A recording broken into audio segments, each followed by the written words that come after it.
સુરત જેવા શહેરની એક મોટી આઈટી કંપનીમાં સવારે ઇન્ટરવ્યૂ ચાલી રહ્યું હતું. સેંકડો લોકો લાઇનમાં ઊભા હતા.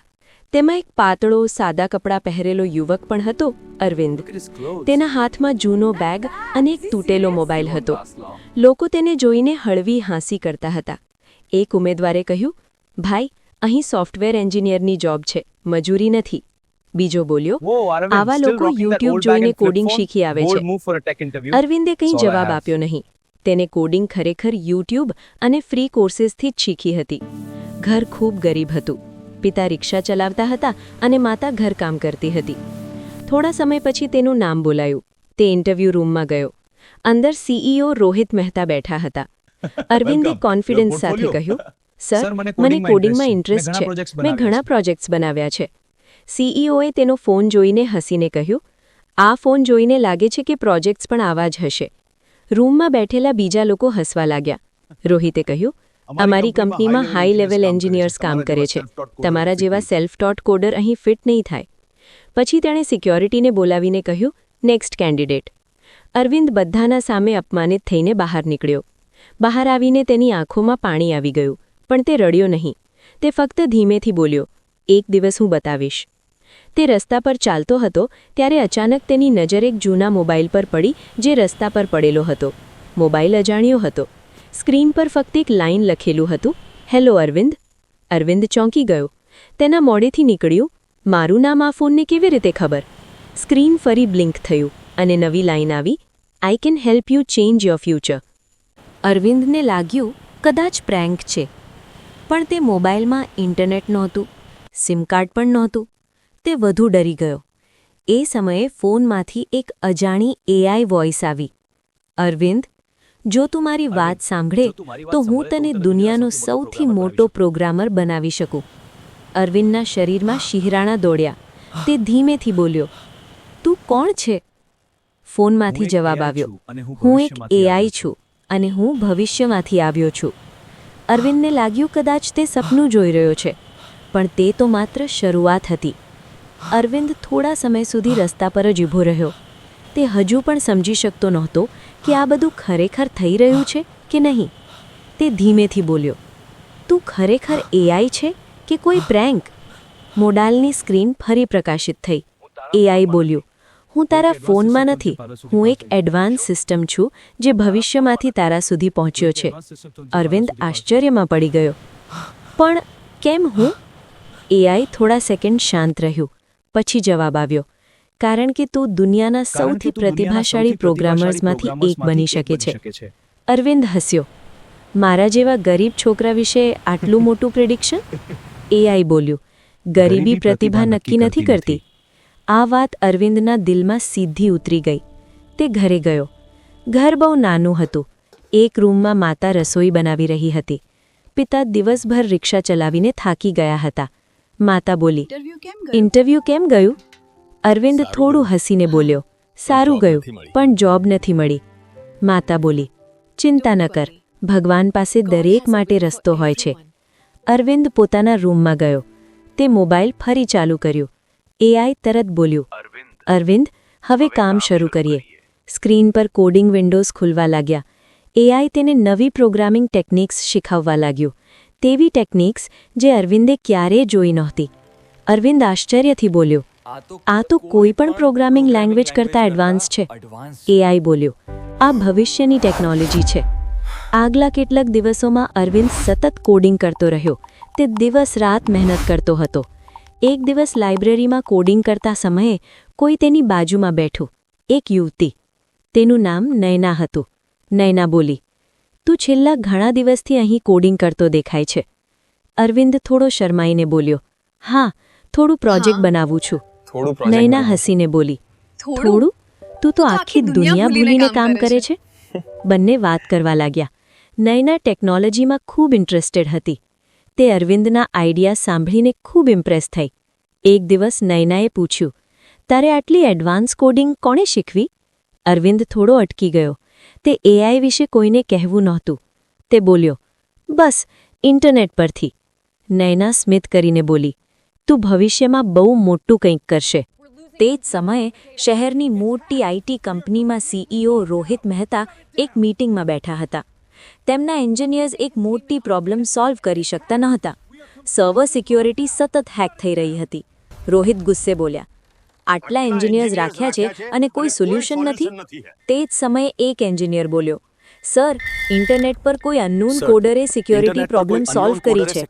રોહિત આશ્ચર્યમાં પડી ગયા. કોણ? એન્જિનિયર બોલ્યો, યુઝર નેમ છે ARV07.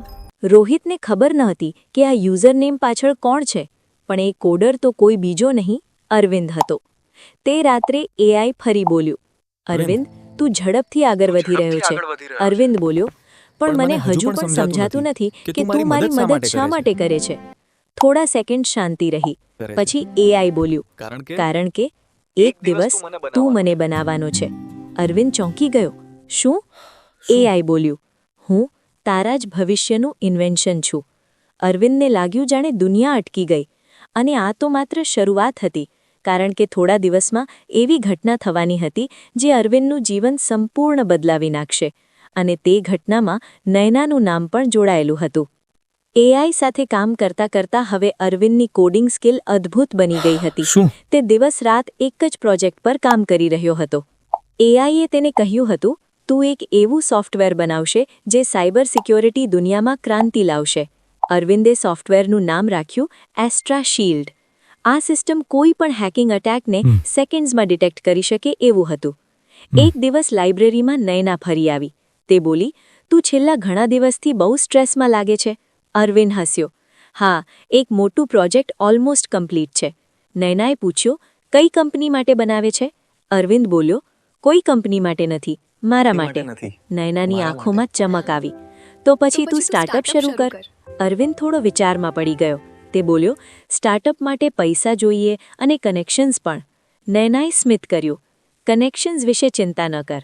અરવિંદને સમજાયું નહીં કે તે શું કહેવા માંગે છે. તે જ સમયે શહેરની મોટી આઈટી કંપનીમાં સીઈઓ રોહિત મહેતા ફરી ગુસ્સામાં હતા. કંપનીના સર્વર્સ ફરી હેક થયા હતા. એન્જિનિયર્સ ફરી સોલ્યુશન શોધી શકતા નહોતા. એક એન્જિનિયર બોલ્યો, સર, ARV07 નામનો કોડર ફરી ઓનલાઈન આવ્યો છે. રોહિત તરત બોલ્યા, તેને કોન્ટેક્ટ કરો. થોડા કલાક પછી અરવિંદને ઈમેલ મળ્યો. સબ્જેક્ટ લાઇન હતી, job offer, Rohit Mehta tech. Arvind થોડો હસ્યો. તે જ કંપની જેણે તેને બધાના સામે ઇન્સલ્ટ કર્યો હતો. AI બોલ્યું, ડિસિઝન તારો છે. અરવિંદ બોલ્યો, હું ત્યાં એમ્પ્લોય બનીને નહીં જાઉં. AIએ પૂછ્યું, તો? અરવિંદ બોલ્યો, હું ત્યાં પાર્ટનર બનીને જાઉં. બીજા દિવસે અરવિંદ કંપનીમાં ગયો. આ વખતે સિક્યોરિટીએ તેને રોક્યો નહીં. CEOના કેબિનમાં મીટિંગ હતી. રોહિત મહેતાએ તેને જોયો અને થોડા સેકન્ડ માટે ઓળખી શક્યા નહીં. પછી અચાનક યાદ આવ્યો, અરે, તું તો એ જ છોકરો છે. રૂમમાં ફરી થોડું હસવું સંભળાયું. રોહિત બોલ્યા, તો તું જ ARV07 છે. અરવિંદ શાંત રીતે બોલ્યો, હા. એન્જિનિયર્સ ચોંકી ગયા. રોહિત થોડા સિરિયસ થયા. અમને સિક્યોરિટી પ્રોબ્લેમ સોલ્વ કરવી છે. તને જોબ આપીએ છીએ. અરવિંદ બોલ્યો, મને જોબ નથી જોઈતી. રૂમમાં શાંતિ છવાઈ ગઈ. રોહિત બોલ્યા, તો પછી શું જોઈએ છે? અરવિંદ બોલ્યો, પાર્ટનરશિપ. એક એન્જિનિયર ઓલમોસ્ટ હસવા લાગ્યો, પણ રોહિતે હાથ ઊંચો કરીને તેને રોક્યો. તે થોડો વિચારમાં પડી ગયા. પછી બોલ્યા, તું કોન્ફિડન્ટ છે, પણ પ્રૂફ જોઈએ. અરવિંદે લેપટોપ ખોલ્યો. તેમાં એસ્ટ્રા શિલ્ડ સોફ્ટવેર રન કર્યું. થોડા સેકન્ડ્સમાં કંપનીના સર્વર્સમાં ચાલતા હિડન અટેક્સ ડિટેક્ટ થઈ ગયા. એન્જિનિયર્સ આશ્ચર્યમાં પડી ગયા. એક એન્જિનિયર બોલ્યો, સર, આ સિસ્ટમ તો અમારા બધા ટૂલ્સ કરતાં એડવાન્સ છે. રોહિત મહેતા પહેલી વાર થોડા સાયલન્ટ થઈ ગયા. તે સાંજે અરવિંદ લાઇબ્રેરીમાં પાછો આવ્યો. નયના ત્યાં પહેલેથી બેઠી હતી. તે બોલી, મીટિંગ કેમ ગઈ? અરવિંદ બોલ્યો, શાયદ પાર્ટનરશિપ મળી શકે. નયના ખુશ થઈ ગઈ. મને ખબર હતી તું કરી શકીશ. અરવિંદ થોડું મજાકમાં બોલ્યો, તને બધું પહેલા કેવી રીતે ખબર પડે છે? નયના થોડું શાંત થઈ ગઈ. પછી ધીમેથી બોલી, ક્યારેક લોકો તને લાગે છે તેના કરતાં વધુ જાણતા હોય છે. અરવિંદને આ વાત થોડું અજીબ લાગી, પણ તેણે વધુ પૂછ્યું નહીં. તે રાત્રે AI ફરી બોલ્યો, અરવિંદ, હવે સમય નજીક છે. અરવિંદ બોલ્યો, કયો સમય? AI બોલ્યો, સત્ય બહાર આવવાનો. અરવિંદ કન્ફ્યુઝ થયો. કયું સત્ય? AIએ જવાબ આપ્યો, નયના વિશે. અરવિંદના હાથમાંથી ફોન લગભગ પડી ગયો. નયના? તે વિશે શું? એઆઈ બોલ્યું, નૈના એ સામાન્ય છોકરી નથી. અરવિંદનું દિલ ઝડપથી ધબકવા લાગ્યું. તો પછી તે કોણ છે? એઆઈ થોડા સેકન્ડ શાંત રહ્યું અને પછી એક એવી વાત કહી જે સાંભળીને અરવિંદ સંપૂર્ણ શોક થઈ ગયો. એઆઈની વાત સાંભળીને અરવિંદ થોડા સેકન્ડ સુધી બોલી જ શક્યો નહીં. તે ધીમેથી બોલ્યો, નૈના વિશે શું સત્ય? એઆઈએ જવાબ આપ્યો, નૈના એ સામાન્ય સ્ટુડન્ટ નથી. અરવિંદનું દિલ જોરથી ધબકવા લાગ્યું. તો પછી તે કોણ છે? એઆઈ બોલ્યું, તે રોહિત મહેતાની દીકરી છે. અરવિંદને જાણે વીજળી લાગી. શું? તેને યાદ આવ્યું. નૈના ઘણી વખત કંપની વિશે એવી વાતો કરતી હતી જાણે તેને બધું ખબર હોય. બીજા દિવસે અરવિંદ લાઇબ્રેરીમાં ગયો. નૈના ત્યાં પહેલેથી બેઠી હતી. અરવિંદે સીધો પ્રશ્ન પૂછ્યો, નૈના, શું તું રોહિત મહેતાની દીકરી છે? નૈના થોડું શાંત થઈ ગઈ. પછી ધીમેથી બોલી, હા. અરવિંદ થોડું પાછળ સરકી ગયો. તો તું શરૂઆતથી બધું જાણતી હતી? નૈના બોલી, હા. પપ્પાએ જ્યારે તને ઇન્સલ્ટ કર્યો હતો તે દિવસે હું પણ ત્યાં હતી. અરવિંદ આશ્ચર્યમાં પડી ગયો. તો તું મારી મદદ શા માટે કરતી હતી? નૈના બોલી, કારણ કે મને ખબર હતી કે પપ્પાએ તારી સાથે અન્યાય કર્યો હતો. થોડું મૌન રહ્યું.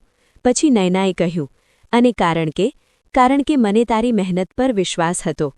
અરવિંદના દિલમાં પહેલીવાર સાચો સન્માનનો અહેસાસ થયો. કેટલાક દિવસ પછી મોટી મીટિંગ બોલાવવામાં આવી. રોહિત મહેતા, એન્જિનિયર્સ અને ઇન્વેસ્ટર્સ બધા હાજર હતા.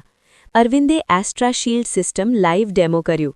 સ્ક્રીન પર અટેક્સ ઇન્સ્ટન્ટલી ડિટેક્ટ થવા લાગ્યા. રૂમમાં બેઠેલા બધા લોકો આશ્ચર્યમાં પડી ગયા.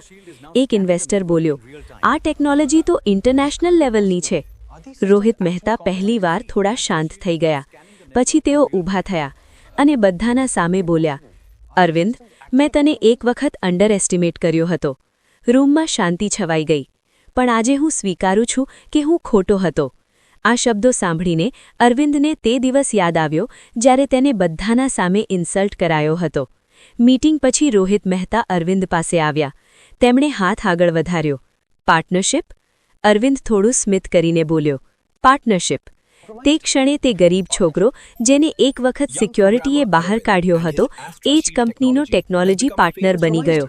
થોડા મહિના પછી ન્યૂઝ ચેનલ્સ પર હેડલાઇન આવી, યંગ પ્રોગ્રામર અરવિંદ અને તેની એસ્ટ્રા શીલ્ડ ટેકનોલોજી દુનિયામાં ચર્ચામાં. તેનું સ્ટાર્ટઅપ ઝડપથી ગ્રો થવા લાગ્યું. એક સાંજે અરવિંદ અને નૈના શહેરના બ્રિજ પર ઊભા હતા. નૈનાએ પૂછ્યું, તું હવે ખુશ છે? અરવિંદ બોલ્યો, હા, પણ એક રહસ્ય હજુ બાકી છે.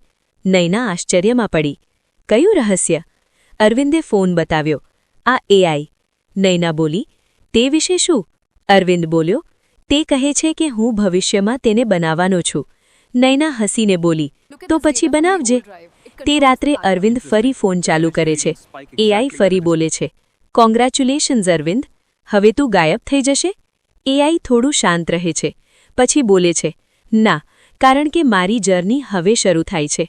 અરવિંદ પૂછે છે, તેનો અર્થ શું? એઆઈ જવાબ આપે છે, કારણ કે ભવિષ્યમાં આ એઆઈ તું એકલો બનાવતો નથી. અરવિંદ ચોંકી જાય છે. તું પછી કોણ? એઆઈ છેલ્લું વાક્ય કહે છે, તમે બંને. અરવિંદ નૈનાની તરફ જુએ છે અને તે ક્ષણે તેને સમજાય છે કે કદાચ આ બધું કોઈ એક્સિડન્ટ નહોતું. કદાચ ભવિષ્યએ પોતાએ જ તેમની મુલાકાત ગોઠવી હતી. તમને શું લાગે છે? આ બધું જે થયું તે પ્લાનિંગ નૈનાનું હતું કે ભગવાનનું? કમેન્ટ સેક્શનમાં લખજો જરૂર. પણ હા, આ વાર્તા આપણને શીખવાડે છે કે કોઈનું અપમાન કરવું સરળ છે, પણ સાચી પ્રતિભા સમય મળતા દુનિયાને બદલવાની શક્તિ રાખે છે અને ક્યારેક એક નાનો મોકો આખું ભવિષ્ય બદલી નાખે છે.